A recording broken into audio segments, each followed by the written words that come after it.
for joining me for this last edition of Community Conversations.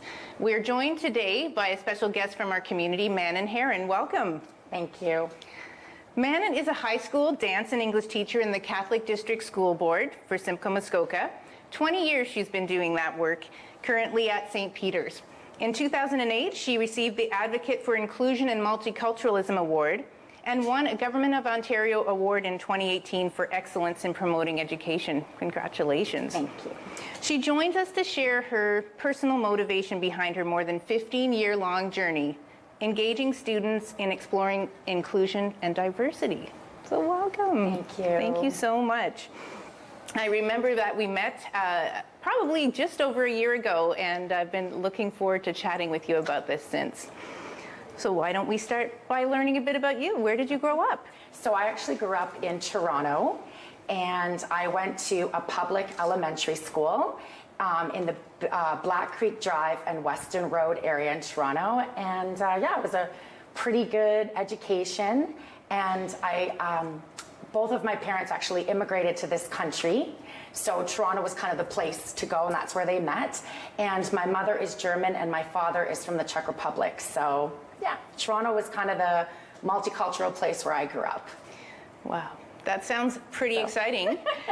Tell me a bit about your home experience, growing up with your family, your immigrant parents. Yes, so home life was really unique in the sense that what my parents always taught us when we were growing up was to be kind to people, because as immigrants coming to this country, they noticed that they were looked upon at times differently. So it was very important that they exuded kindness in their interactions with people, and they raised 4 of us children, myself being the oldest, and they instilled in all of us to be kind. And just a quick example, we would go on family vacations to different areas in the world, and instead of going to an all-inclusive resort, we found ourselves, based on my parents' decision-making, of course, going to into the local areas to immerse within the culture. So growing up was very cultural for me and filled with kindness. And my parents, it was very important to them that we as children understood that culture is important, and that is what makes Canada, because Canada was born off of immigrants pretty much. So growing up was pretty cool. It was a busy household, but very kind. So when you weren't in the house, you were in school. So I know we chatted a little bit about some of your experiences there, and maybe we can share a couple of snapshots of that. So what was it like overall? So overall, school was awesome. I was involved in all different sports and in dance, but something that was really difficult, that this is actually the first time I'm talking about it, so thank you, Michele, is that when I was in about grade 1, grade 2, I was bullied as a child. And you wouldn't believe this, but I was actually bullied by white people. As a white Caucasian female, I was bullied by the white kids. And you'd ask, why? Why were you bullied? Well, a lot of people are bullied, but particularly the reason why I was bullied was because I was befriending the Black kids in the school community. And the least of people that I would ever expect to bully me for such a reason were bullying me. And so that was the tough part of it. And of course, as adults, we'll never forget those experiences, right? That molded us, those traumatic experiences. So it was really difficult. And I had to learn to defend myself, and I used my mouth and I used my voice to try to create change. But then in grade 4, we ended up moving to Barrie. So I got through it, and just a quick little sidetrack, I have a gap. I was going to ask you about that. I have a gap between my teeth, and my dentist always says, you look so much better if you just get rid of the gap. And to me, I'm keeping the gap, because when I was in grade 2, I was pushed into a fence, and my it's really difficult to talk about, but my 2 front teeth came out, and they never really quite grew back to normal. And so to me, this gap is a memory of what happened to me, and it also allows me to be strong and move forward to say, you know what, this is okay. I know what happened to me. Now I'm going to provoke change, I hope, for the better. Interesting. So I know that you chatted a bit about the exposure to diverse cultures. So your school was multicultural? Yes. When you were growing up? So in Toronto, absolutely. But when I moved to Barrie in grade 4, I was about 10 years old. I remember particularly saying to my parents, why are you moving me to Barrie? It's farmland. Because that pathway when you're passing Newmarket, the farm area, that's what I remember seeing as a 10-year-old. And I walked into class in grade 4 and I said, in my mind, of course, I said, where are the people of color? I noticed it immediately as a child that grew up in multicultural Toronto, and also with the experiences that had happened to me. I immediately noticed that everyone was white. Very different environments for you to be in as such a young person. It was I didn't actually know how I was going to fit in. I didn't know how I was going to respond to people. So I just kind of kept quiet and found my friends and, kept doing the sports and doing the dance. And then slowly over time, there would be a little bit more culture coming to Barrie, but very slowly. So you did notice a little bit of change over the time that you were in school as Barrie started to diversify a little bit. Wow. So other aspects of diversity in terms of you being exposed to it, I know we chatted about you going to university. Maybe you could tell us a bit about where you went to university and how it was for you engaging with different diverse cultures again. Sure. So I went to the University of Western Ontario in London. I did an honors degree in kinesiology and English with a little bit of dance. And I belonged to a couple different cultural associations when I was there. So that was really cool. But obviously being busy and all, I kind of had to pick and choose where the majority of my time and energy went. So I chose the Latin Association. And within the Latin Association, there was all types of cultures in there. We had people from the Middle East. We had people from Africa. We had people from South America, from India. It was great. So we learned how to salsa and merengue. So through dance and through music, we also learned culture. We'd have dinner nights. So I really loved going to university because in London, it's also quite a multicultural city as well. I got to intermingle with all different people while getting educated. So it kind of, a whole other light bulb kind of, went on for me. So your passion for dance, had it started before you went to university? Yes. And then it thrived when you were there? Tell me about you learning to belly dance. Well, in the Latin association that I belonged to, there was a couple people from Lebanon, and they said, hey, instead of doing Latin dancing tonight, do you want to try belly dancing? And I was like, okay, I'll try. I was very technically trained, but I loved culture, and if you put music on and I see people dancing, to me, it's what brings people together. So that's how I kind of learned it, and then over the years, I just learned another move here, another move there, and I always say, I know my 10 moves, I'm not the expert, but I can bring a little bit of culture to you, just a little bit. Maybe we'll have to see some of that later. Okay. So I have to ask you then, you left and went to university, but you came back to Barrie. So why would you pick Barrie when you recognize it wasn't as diverse as where you'd gone to university and where you'd grown up? Yeah, so after London, I went 1 year to Oise in Toronto, and that was very largely diverse. And I love Toronto. I would have got a job in Toronto, but I decided to go back to Barrie because I felt comfortable in Barrie.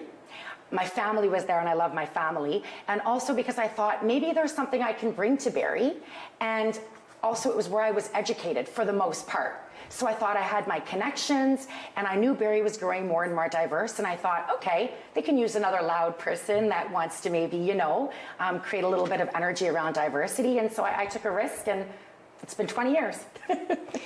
That's pretty exciting. I know you mentioned that some of the pieces that you participated in when you came back to Barrie were things like a Caribbean festival. Yes. Maybe tell us a bit about your experience with that. Yeah, so I would say from about 2005 to 2010 in Barrie, I noticed a lot of different organizations beginning. So there's a Latin association started in Barrie, Polish association, there was a Filipino association, a Caribbean association, to name the ones that I was involved in. And there was different events going on around the Barrie community. So I kind of went in and out of a couple of them, particularly the one that I had the most interest in was Carib Fest. Ricardo Rowe had organized it for a few years in Barrie, and I loved it. And again, it made me realize that Barrie was really growing in diversity and that people were getting together and unifying and putting these organizations together so they kind of found, a place as well in a growing city.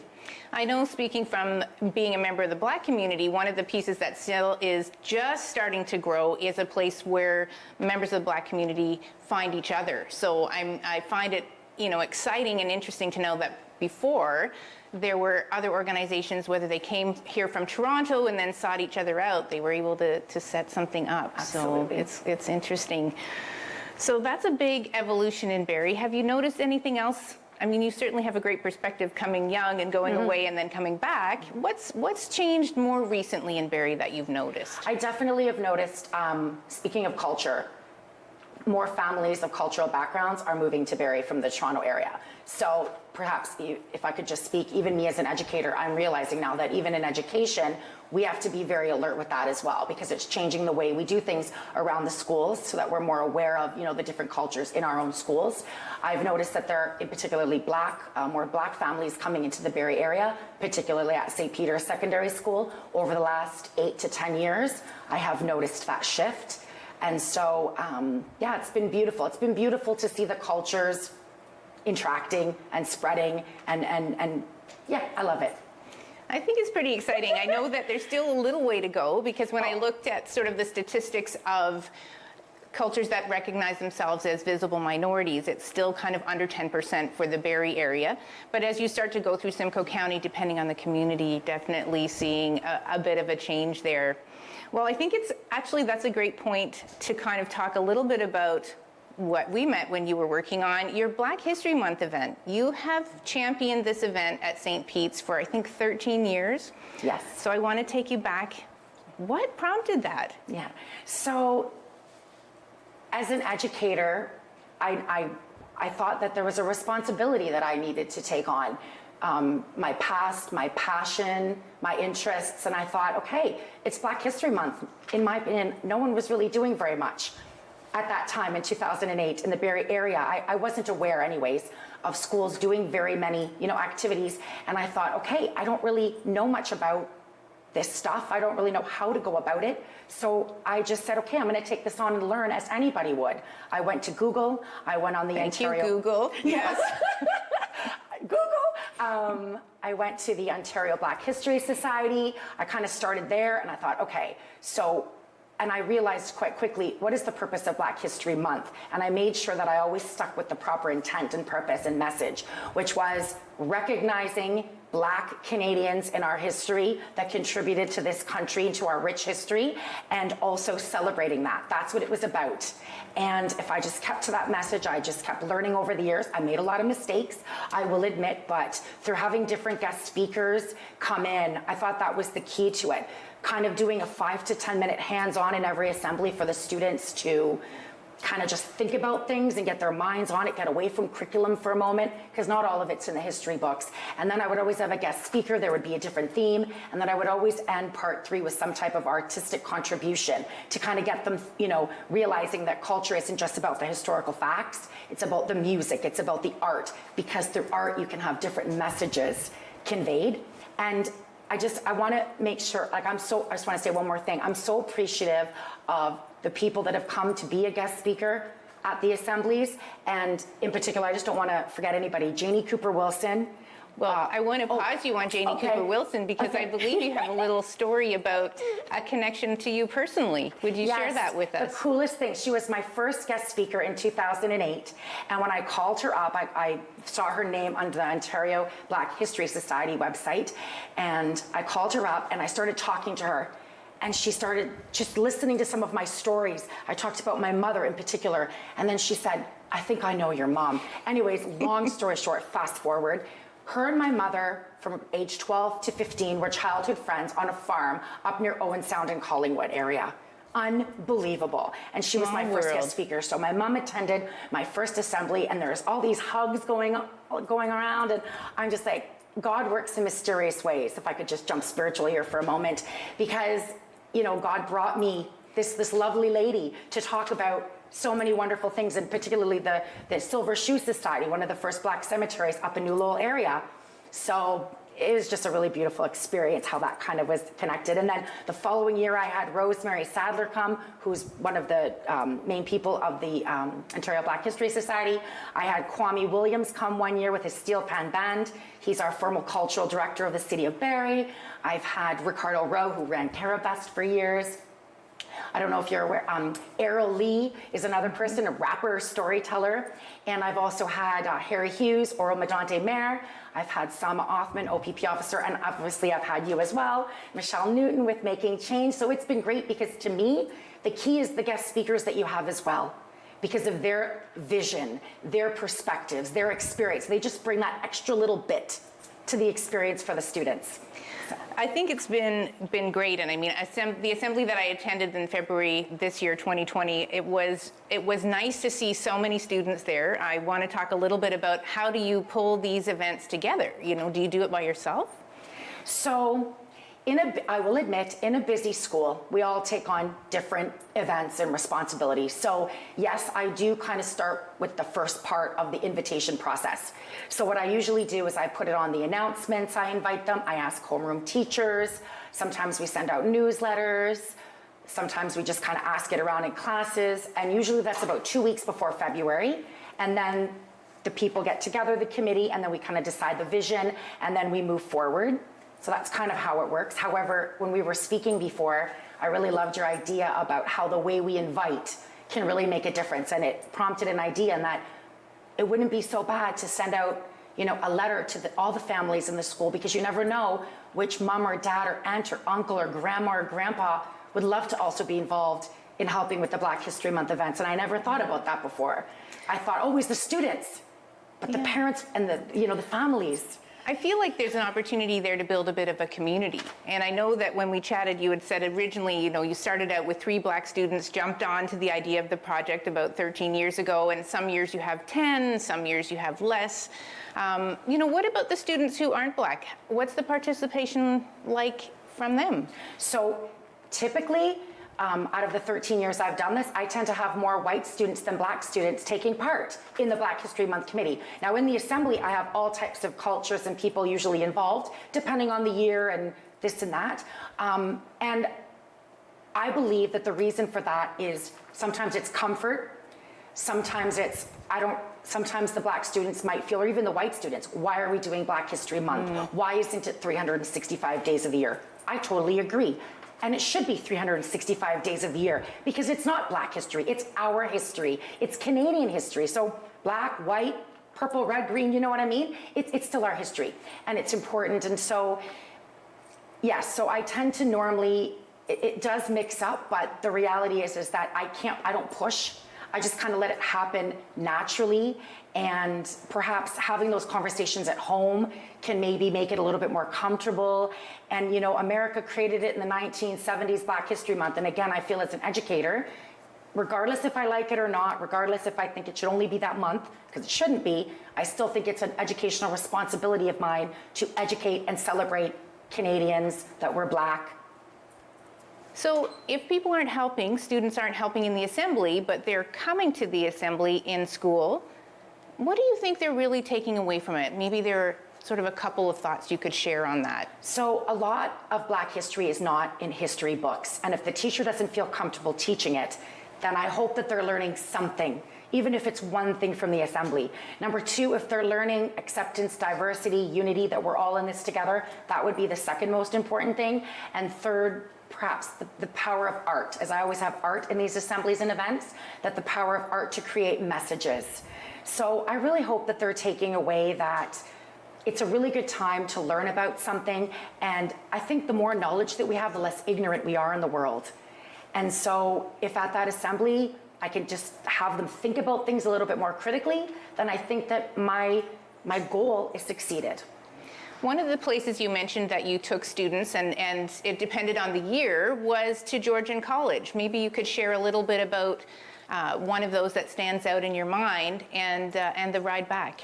Oh, there's so many, and it's so hard to choose just one. I've been to some at Georgian College where they had this wonderful pianist, a female pianist and singer, and she just sang Oscar Peterson's beautiful jazz music, and she had some slave songs in there, and it was just so beautiful, and it moved the students. I've also been to some where they, 2 years ago, where they had a dramatic piece where they were talking about a little bit of almost like Black Lives Matter. They were just talking about how important it is to be diverse. And so my students really loved that play because their main purpose in that was, well, all lives matter. But they were really trying to say, no, we're talking about Black Lives Matter. Yes, all lives matter, but this play is about Black Lives Matter. And they were trying to show through drama the difference between all lives matter and the Black Lives Matter movement. So that was really cool. But what I've loved about it is dignitaries have showed up and really been involved and engaged. My students just loved going there because for the 2-3 hours, they learned so much. And again, the power of art really spoke through them. And then afterwards, we'd come back on the bus and I would have like a beautiful catered dinner, lunch for the students. So sometimes JJ's Caribbean, I always like to be with local community members, for $5 per kid, would give them like a $10 per kid lunch, and it would be amazing. And sometimes actually in the past, the parents would cook, food from the homeland, and it would be awesome, and they'd bring it, and there was never enough. So it was really cool. So that was in addition to the assembly and how I paid for those trips, because there's really not that much money in education, I will admit. But I would do charity bingos, and one of the stipulations is that, well, what am I using it for? Well, I'm getting a busload of students. I'm filling up that bus and I'm taking them to Georgian, and it's $100 away, so $200, boom, just like that. But it was such an enriching experience for them, so. Yeah. I know you mentioned to me that one of the pieces was after sharing that meal or having the meal that was maybe new to some of them, you encouraged them to discuss the meal and the experience. Were there any particular anecdotes that strike you from that just of a learning that somebody started their learning journey there? Yeah, this jerk chicken, it's really spicy. And there is the start of a learning journey, right? And a conversation. Absolutely. And sometimes it's not that spicy, sometimes it's more spicy. And then the mom that actually had brought the huge, pound of jerk chicken, she started to talk about the ingredients that went into it. And you can go to Zare's and you can get a jerk chicken mix and you can decide how much you want to put in. And so that was it was a food conversation. But it was a great food conversation. It was a cultural learning opportunity, though, too. I love that example.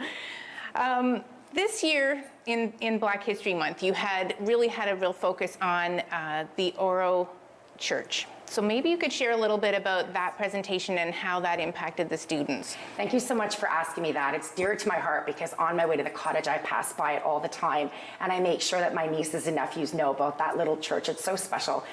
So in Simcoe County, we are rich in our Black history, and I think it's so important for our students of Simcoe County to know about that Methodist church. And, well, Harry Hughes and Sama Othman did an amazing presentation as you were there in February, just talking about how that community of Oro Medonte, not even all being Black, put $140,000 together that they raised of their own money. And then the province, I believe, were going to match it. And they restored that church. They were going to tear it down. And the community said, no, this is a huge, rich part of our history. And so I wanted to make sure that the students knew and understood that 20 minutes from our school is this wonderful piece of our history where years ago, many of the Black settlers to Canada, that was their place to pray. That was their spiritual place to pray. And so we have to keep it in our community, and we have to remember and not forget.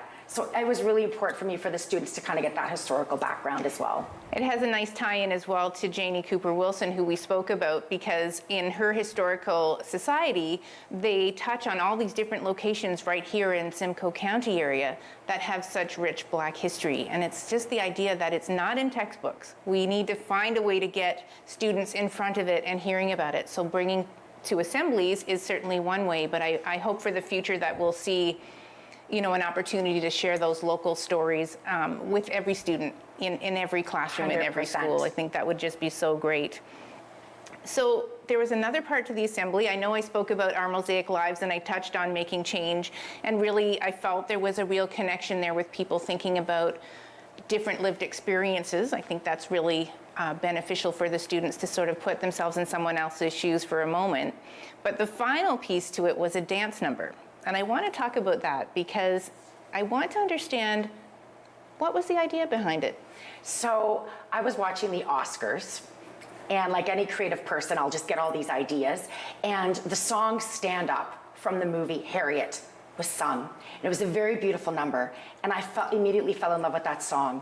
Had not watched the movie yet at the time, I presented it to my students, my dancers, because I always knew that I wanted some piece of artwork at the end. So when I put it out there to the student population, not very many people had volunteered to do art. Now, we had a lot of snow days, there were strike days, so this particular year we didn't get the same amount of participation or interest at that time due to the circumstances. So I had about 6 dancers come forward. One in particular said, I'm willing to choreograph it, Miss Heran. So I said, okay, wait, this isn't, and I had to make sure that the students knew it wasn't about the dance movements, it was about the message. And the message was, you can be a strong woman, you can be a strong man, in this case, woman for Harriet, to pay her tribute. But it was about using the power of dance to show strength of character, to show, that you have conviction, you're gonna stand by your ground, and we used movement to show that you can do anything. And it was about unison and coming together. So we paid tribute to Harriet Tubman. It was very important to us. And again, I let the students just kind of take the idea and kind of float with it. And I made sure that it was culturally appropriate with costumes and the movements that they were choosing, because again, it's not about the dance movements, it's about the expression on their face. It's about the way they dance together, the relationship between the dancers. And yeah, so hopefully the students saw that through their dance, that the students in the audience understood that we were paying tribute to this wonderful, strong woman to hopefully inspire strength in others. Well, an interesting tie into that is through Making Change, which is a not-for-profit located here in Barrie. We ran an art engagement project during the sort of January, February, March window pre-COVID. And you were able to segue into that with the dance number, because it allowed your students to have a chance to reflect on Black history, the lives and celebrations of Black people, and interpret that in a dance, a form of art, and share that with their students. And I believe it was also covered, so it was seen broadly in the community. I was just really proud to be part of that with you, so I wanted to mention that. And thank you for doing the art engagement project, because you agree with me, right? We agree with each other as community members that art can be so powerful. Absolutely. I think that I'd love to know what you think the dancers got out of that. I truly believe that they understood that there are multiple purposes for dance, that it's not just about an art form, it's also about a message and a way to convey a message. They become the instruments of the message. My dancers were all white, dancing that piece, and I'm convinced that they understood that it doesn't matter what color you are, that it's about the message. It's not about the color of your skin, but about the message in that moment. And so I'm hoping that what they got out of that was that you can be strong, you can be unified, and we're all in this together. And obviously, the dancers haven't relayed any negative feedback to you, so it did achieve the goal of that art engagement, that ability to take something that is happening in the world, interpret it, share it with others, and take that on their learning journey. So I think that was a wonderful opportunity that your dancers did that. And they told me that it was actually harder to choreograph something like that than just to put a piece together. And of course, because they had to understand the story, they had to research about Harriet. They had to understand, so it was pretty cool. So they took a learning journey through that. So I was very proud of them. I think it was wonderful. I mean, I really felt like it was important. I know that one of your goals is, planting a seed and letting it sprout wherever it's going to sprout. And I don't know if maybe you could share a little bit about some of those seeds you've planted over these last 13 years doing this. So my philosophy, speaking of planting seeds, is you never know where it's going to sprout. You're right. You never know. And again, if they just learn one thing, I'm happy. And everybody comes to an experience with a lens.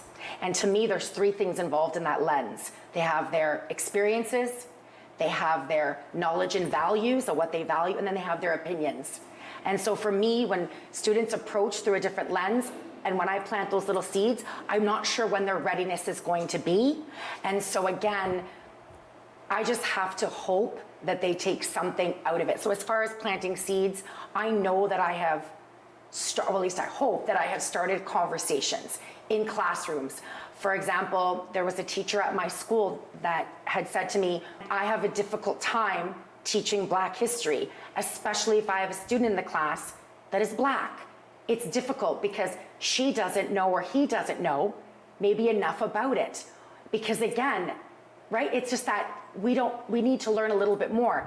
And so for me, planting the seed of coming to the assembly is beginning those conversations. And then the teachers can do a little bit more research. And as a staff community, we can do a little bit more research and feel a little bit more comfortable through those difficult and courageous conversations, and to not be afraid to make mistakes. So I hope I've planted seeds in the sense that people are not afraid to start the conversation, to feel uncomfortable with it, but to also come out unified, that you and I can't get to Z unless we're together. We're not going to get to Z, which is ultimate diversity and inclusion, if we don't get there together. We got to pull each other and push each other at different times. So Interesting. I know that you mentioned as well that you provided some resources for teachers, and I know that maybe not everyone availed themselves of those resources, but I'd love to hear you share a little bit about the type of activities that those booklets contained that could be implemented in a classroom session too. Yeah, so for me, I could never push a teacher to stop curriculum and have these conversations. So what I've done is the Ontario government has provided booklets, and I've just made sure that they go in everybody's mailbox. And what I do is I don't just put it in a mailbox, because what are they going to do with that? It's just another piece of paper. So what I do is I'll attach an email or a little note, post-it note to the teachers to say, hey, this would be really good in your art class if you consider doing this. I just give them little suggestions.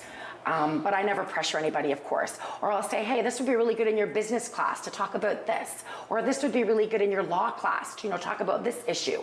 So I just kind of try to, again, planting those seeds in those conversations to give suggestions. Resources could be little things like video from the Ontario Black History Society. They've got great YouTube clips on there as well that are amazing about famous Black inventors from Canada, and just famous Black athletes, actors, lieutenant governors. So just trying to match it, help them match it, saving them the time so that I can help them make those connections a little faster from their curriculum to the Black history so that they can just see that clear connection. So one of the reasons I wanted to have this conversation with you is because I feel like you're an example of being the change, and everyone can take a little step towards being the change. It can be a small one, it can be a big one, but I feel like you're on this continuum of trying to engage other people and bring them into this change making that you're doing. I want to ask you if you remember along this, any of the Black people that you mentioned, whether it was an inventor or a scientist, any of them really stick with you as a story that you go, I'm really proud to know this was a Black Canadian? Well, Donovan Bailey.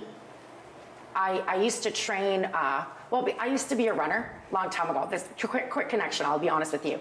And I love used to train, stories. Take me through it. I used to train with Ben Johnson.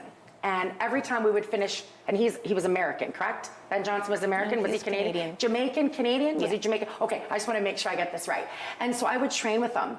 And this was before, the whole Olympic scandal thing, but regardless, he'd always get mad at me that after we would train at York University sprinting, he'd say, you should be having a piece of fruit, not a Reese peanut butter cup. He'd always get mad at me. I was always a runner. So Donovan Bailey, being a runner, so proud of him, right? I see him sometimes around in Barrie when he's going up to cottage country. Again, very proud because I was an athlete as well.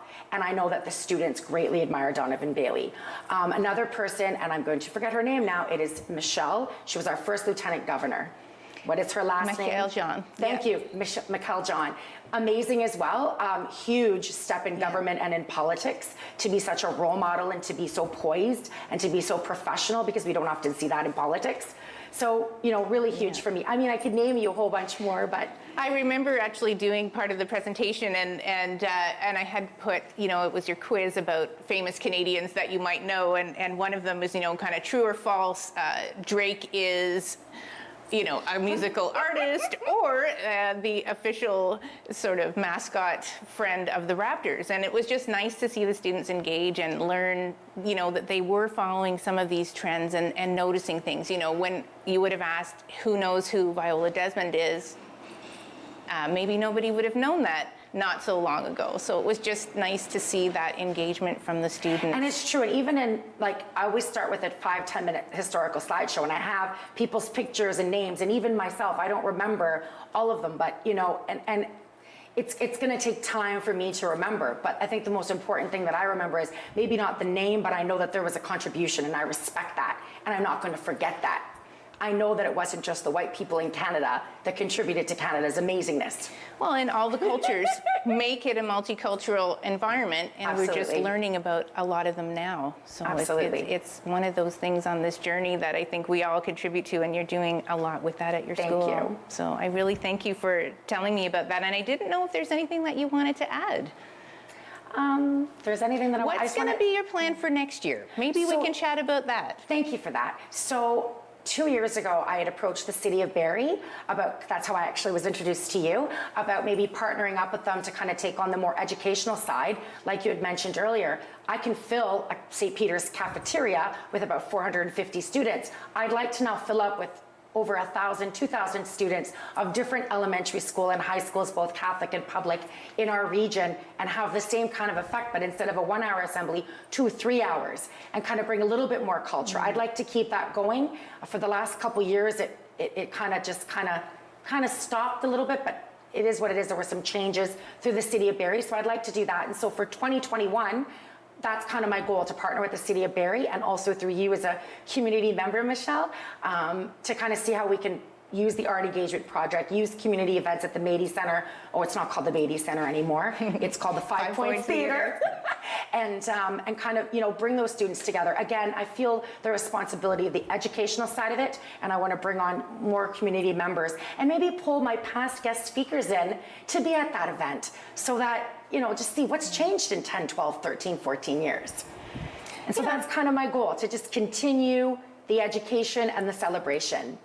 And I think it's a wonderful place to sort of look to the future, is that it doesn't really have to stop. Now, because we're in a world that is uncertain right now, you know, maybe the idea that it isn't going to fall in February is okay as well. It may have to fall later in the year, but know that there are a lot of people that would like to work on that with you and engage different members of the community in this journey. And I definitely think that there is a greater awareness now for culture and diversity in our world. And so, if anything, I think it's going to be more uplifting this year, and I think that we need to make it uplifting because of all of the things going on in our world. I think it's important that we use, you know, that time of the year and 365 days of the year to remember and celebrate. Thank you very much. It's been really great chatting with you about this, and all the work that you do in the school is just very motivational and inspirational, and that's what I would like somebody to take from a conversation like this, is an opportunity to bring something like that into their own life. May I say one more thing? Absolutely. We're not in a rush. So just one thing I wanted to mention. So this year we did the Jerusalem Challenge. I wanted to share that at my school. I don't know what that is. So you're going to have to start by telling me what that is. So the Jerusalem Challenge started in Africa. It was just a song that was created. Awesome song, a very spiritual song about believing and unity and inclusion and diversity. And in March, April, someone turned it into a TikTok. And it literally exploded all over the world. Healthcare workers, law and order workers, like police workers, teachers, educators, people all over the world, literally all shapes and sizes and age groups. They started doing the Jerusalem Challenge. I call it like the chicken dance, or like the new Macarena. So this year, about a week ago, my staff, I put the invitation out there, and about 20 of us, we just decided to do it. It's gonna go on YouTube. The reason why we did it was just to say, hey, this is something fun. We're stronger together, right? We're all in this together. This is coming from Africa. It's beautiful, it's diverse, it's amazing. It's bringing people all over the world together through this one common kind of fun little dance and challenge. And we put it together. We laughed. We were making fun of ourselves, but you know what? It brought us together during these difficult times of the pandemic. And so I urge people to, you know, maybe check it out and try it, and just, you know, it's just something fun and uplifting. Speaking of being uplifting.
The Jerusalem dance? How do you teach teachers to do that? Was it fun?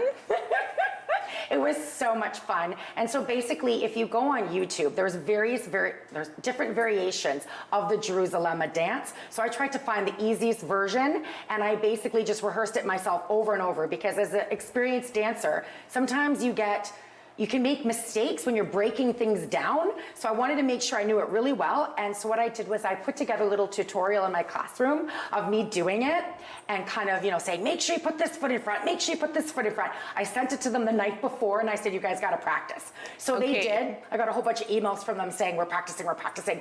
And then literally we practiced for about 15 minutes, and then we put it together, 20, we just did it. It's funny, so they're gonna kill me, great. But it's good. It's so great to see. So I just wanted to mention that I love my staff, and I wouldn't be able to do what I do if I didn't have their buy-in, right? Because when I invite, they don't have to come, but they have to believe in it as much as me in order to come to those events and come to those assemblies. Because remember, they're taking an hour out of their curriculum to embrace something new. And so they trust me, I trust them, and it's just so beautiful to know that curriculum isn't everything. Sometimes it's those conversations. And like this, thank you so much. You're very welcome. I wanted to just quickly touch on the idea, though, that they take time out of their day to come there. Were you turning people away ever from these assemblies? So the last couple of years, I've had to turn people away. I know that sounds really bad, but the maximum fire capacity to be in that room was 450, so I could only take about 11 or 12 classes. So there was 1 or 2 years where I did 2 assemblies, because I don't really like to turn people away. That's not my style. So I would do like an AM and a PM assembly, or I do a period 1, period 2. It's crazy tech-wise, but I would make it work. But yes, this past year I had to turn away 2 or 3 classes. But I made sure that I always followed up with the teacher. And I know the assembly is not the only thing that you do in Black History Month. I know that you mentioned something about doing daily announcements. Who puts those together, and what are those about? Yeah, so it used to be me in the first couple of years, but then teachers took it on without me even having to ask. God bless them, I love them. Yeah, they would just take it on, and it would just be interesting facts. So we would have O Canada and prayer, and then in our school, and then it would go straight to just a 30-second fact, a Black history fact. It'd be pretty cool about Canadian Black history. Yeah, I'd like that idea. Yeah. And then what about the committee? You have students on that committee. Are they going to maybe be researching some of this for the future? Yeah, so we've done spoken word before, where they've just come on and read different poems and raps and the spoken word, just in their feelings, and they've expressed just on the announcements instead of one of those, factual kind of announcements. Pretty much the committee is part of basically helping me decide how we're going to run that assembly. Obviously, with me supervising, I want to make sure that everything kind of runs smoothly, and I've kind of got to put the hammer on the minutes, but they kind of create the vision, and it does come from them. So I have to sometimes pull it out of them, but it does come from them. And I always teach them and inspire in them not to be afraid. What is your message that you want? Let's try to get it out there. Let's figure out a way to kind of get it out there. So, what's your most memorable assembly, if you had to pick one? Honestly, I'd have to say between the Janie Cooper Wilson, my first one and my last.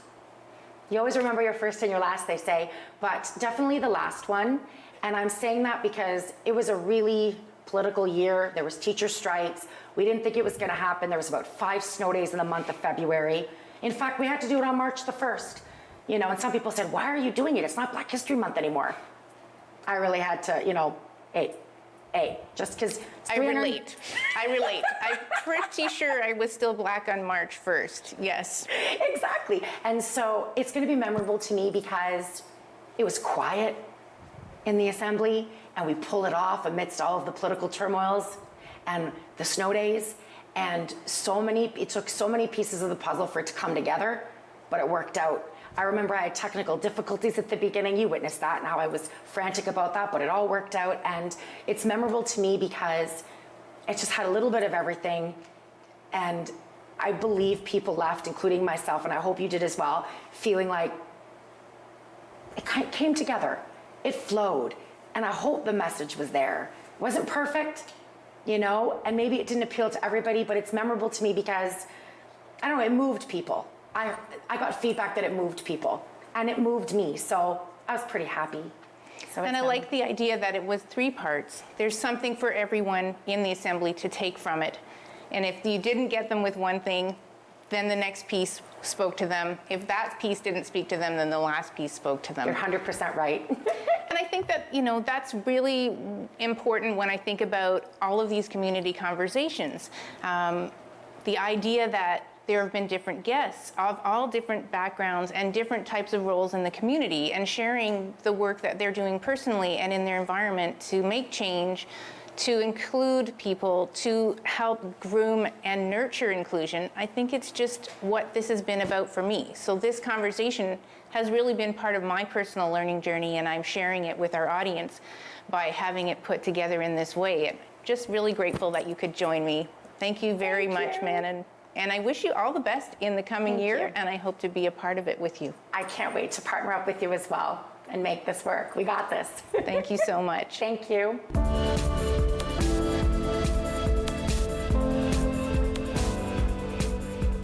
Well, here we are, and we're at the end of one leg of my journey, and I want to thank you for joining me on all of these community conversations.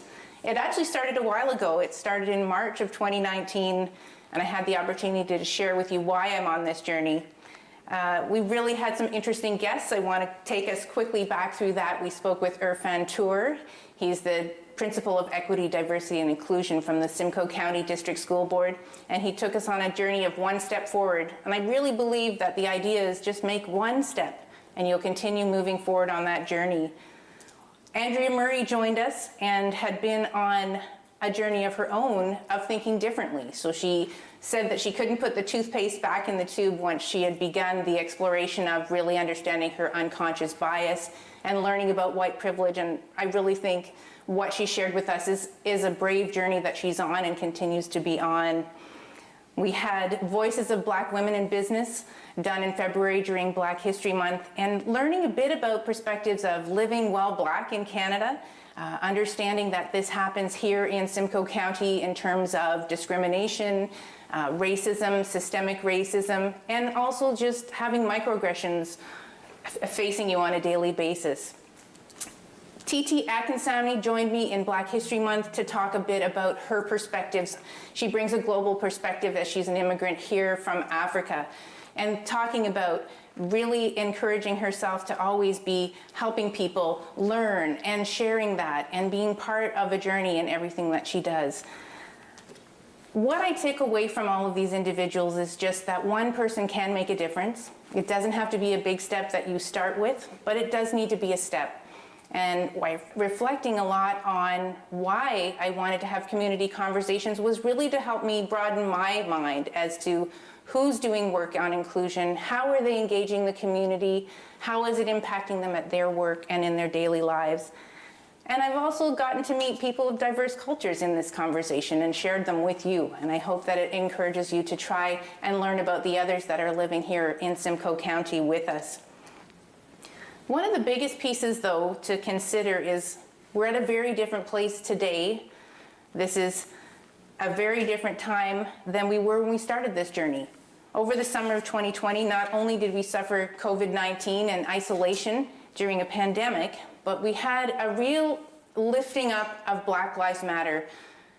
The death of George Floyd triggered something that had been pent up in so many of us for so long, and the impact is felt worldwide. But on a personal level, that impact has really got me looking again at myself, at the community that I'm in, what I can do as an individual to try to help people understand that racism does exist. There is a system that we're all part of, and we are all part of it. So the only way around it is to look at trying to understand our unconscious bias, some of the things that we're exposed to from the very beginning days when we were born. We're exposed to things and we internalize those, so breaking down those barriers.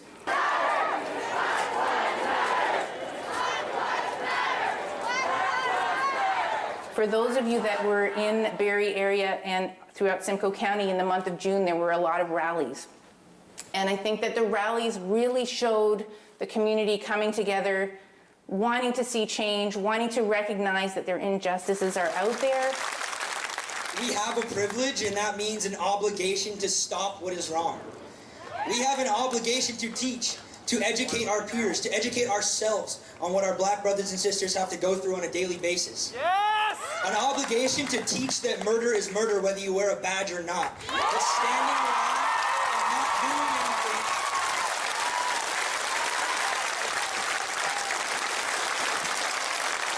That things are happening that maybe others aren't aware of, and really to support the community by showing their presence there. Some of them made donations to not-for-profit organizations that are doing the work in the community. Others joined the movements of those not-for-profit organizations, and that was in June and July. Something that has been weighing a bit on my mind is that I had the privilege of speaking at a peaceful protest in August. And one of the biggest things that I noticed at the peaceful protest in August was that the population in attendance had dropped to under 50 people. So to go from numbers in the 400 or 500 in Barrie in June to only under 50 people attending a rally, a peaceful protest of shared lived experiences, makes me wonder who is caring for this movement now? Or was it just a moment? So if you're listening to this, I invite you to just think about the fact that this is a movement. It hasn't stopped just because the news cycle has slowed down with regards to Black Lives Matter. It's still something that we live with every day to varying degrees, depending on what city you live in, depending on the color of your skin, your ethnicity, and your background. You can be experiencing this, and it hasn't stopped. Because, like many other things, this cause transcends age, race. It transcends anything you could put in front of it. Damn right! Yeah! So I encourage you to find ways to engage with the organizations that are doing the work, to have opportunities to listen and learn through perhaps looking at movies, reading some books. There are so many resources online that you can just open up and take a look, and remember it's a lifelong journey. You don't have to do it all at once. But by the fact of acknowledging that you want to start learning, you start your learning journey and you continue it for the rest of your life as a lifelong journey. One of the things that I'm really pleased to say, though, despite the fact that Community Conversations is coming to a close, is that our Mosaic Lives is still a journey that I'm on. I don't think it's ever going to end, and I'm always exploring ways of understanding myself better. One of the things that is exciting is I had a chance to be in a number of schools last year, and I spoke to different age groups, ages grade 1 to 3 and grades 4 to 7, and I spoke in high schools. And I really felt they were intrigued and inspired to learn about the identities of Black Canadian women, and to learn that we can be whatever we want in terms of a career, and the sky's the limit. To learn about feeling that you might fit out, and to recognize that the differences that we all bring are what actually make us all better. It's really pleasing to me that I'm going to have more opportunities to do that in the school boards in Simcoe County during this coming year, and share that journey as I continue on it with many students, and hopefully spark their journey and their discussion. I've also been part of organizing Making Change as another local not-for-profit organization, and it began with being connected in some way through our Mosaic Lives. Now I'm on the board of Making Change and helping have those conversations and spark discussions, especially around anti-Black racism, especially exposing people to Black culture and Black people in our community. When I look for results, sometimes they're small. I had a chance to speak to a high school class in COVID time, so it was through Zoom, and one of the students in that class has actually come forward now that she's in grade 12 and wants to be a volunteer board member. She has to wait till she's 18, but she's going to be working and getting involved in this movement. So when I feel like I can touch somebody like that by having a conversation and sharing my lived experiences, it really feels like I am able to make change, just me.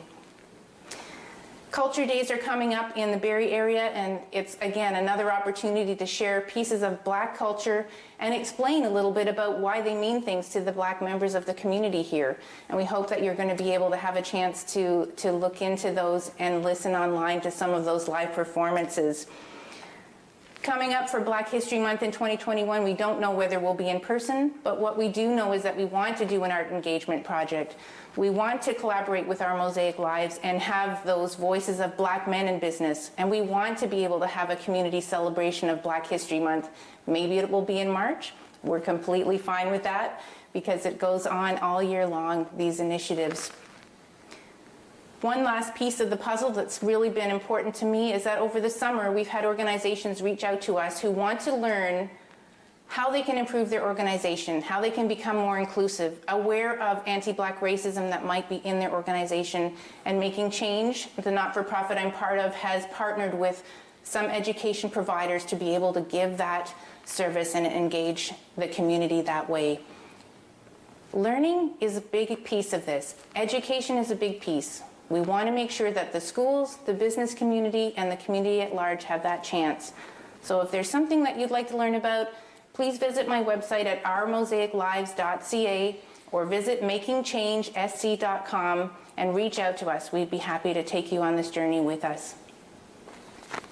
So I have a few thank yous, and they are heartfelt. First and foremost, I want to thank the Barrie Public Library. They have been the kind and generous hosts of this series right from the beginning, and really couldn't have done this without them. Also the team at Rogers TV Barrie. You have been everything in getting this series put out there so that people can refer back to it and continue their learning journey. It's timeless material. It's not going to change in terms of its relevance, and I really thank you. Amica Little Lake has helped me do this, as well as Allegra Printing and Convo Media. It really takes a community to make something like this work. I couldn't be more grateful than having this opportunity, and I hope that our paths will cross again at some point in the future. So until then, keep learning, look for opportunities to build inclusion in our community, and let's be better together.